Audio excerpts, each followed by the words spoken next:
A red-hot 68 GTX is our muscle car of the week.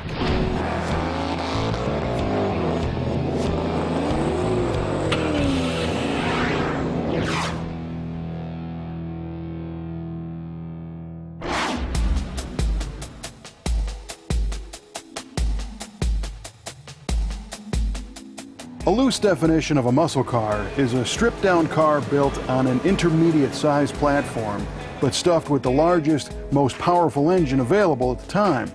As they became more and more popular, many people loved the power and flashy style of muscle cars, but they didn't dig the stripped-down aspects, as they missed the luxury accommodations of their other cars.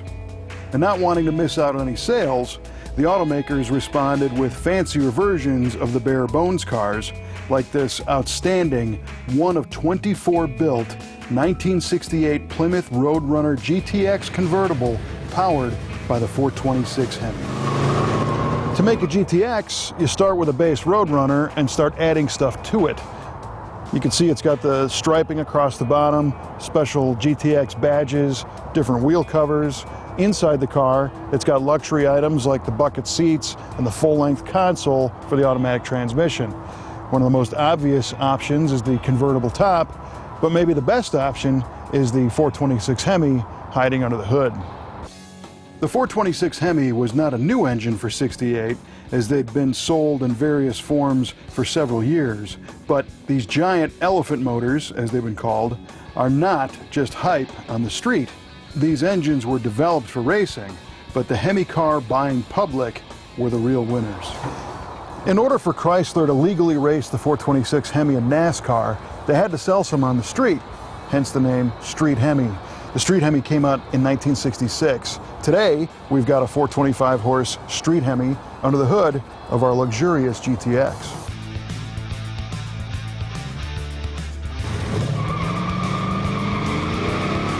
When it comes to sheer wow factor, it's hard to beat a Hemi. And why? Well, because it's hard to beat a Hemi. The 425 horsepower rating doesn't tell the whole story, as these engines thrive on the red end of the tachometer and were designed for top speed fun on NASCAR tracks. The street version isn't quite the same as the race engine, but the 68 seen here still has dual 4-barrel carburetors, solid lifters, a cross-bolted block, and high-strength internals to make power and spin freely. The combustion chambers are about the size of a softball, and the power hits hard with over 400 foot-pounds of torque at just 2 grand on the way to nearly 500 foot-pounds around 4,000 RPM. This one bolts to a TorqueFlite 727 automatic 3-speed transmission.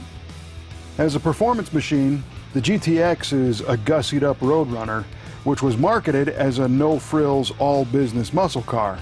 The GTX, on the other hand, sat at the top of the Plymouth mid-size model lineup, perched above the Roadrunner, Sport Satellite, and Belvedere.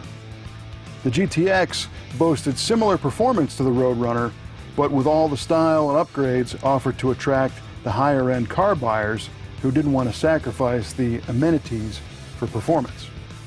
The suspension featured beefed-up torsion bars and shocks for better handling, and the rear leaf springs were fortified for Hemi engine cars. An 8 3/4 rear axle housing features a locking differential and 3 23-to-1 rear gears for comfortable cruising on the open road.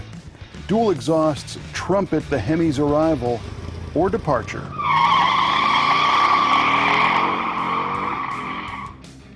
Outside, the GTX is a long, lean machine with slab sides and minimal bright work. The black GTX stripes break up the flanks, and the fenders and quarters are creased with subtle flares for contour.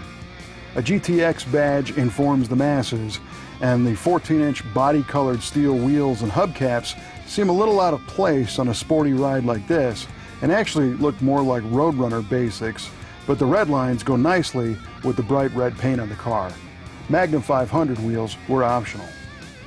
Note the small round marker lights at the fender and quarter ends. Those were new for 1968. The hood features a bold side-facing scoop design with Hemi callouts in the middle of the simulated openings. A clean grille is blacked out to frame a GTX badge front and center, and the rear of the car is clad with a full-width cast aluminum trim piece finished in argent silver with red reflectors.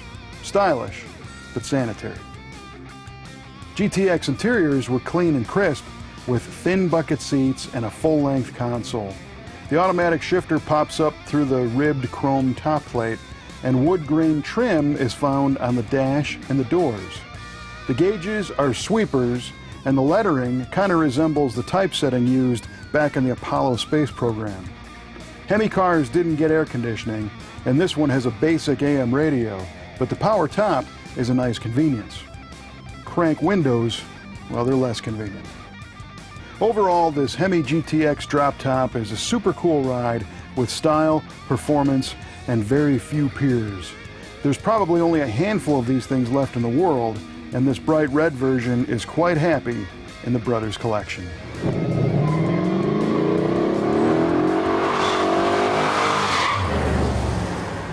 The Brothers collection has bare bones muscle cars and fancy ones like this GTX. Which ones do you like better? Share your thoughts on our Facebook page, and don't forget to subscribe to the YouTube channel so you can get a new episode of Muscle Car of the Week beamed right into your email box every week.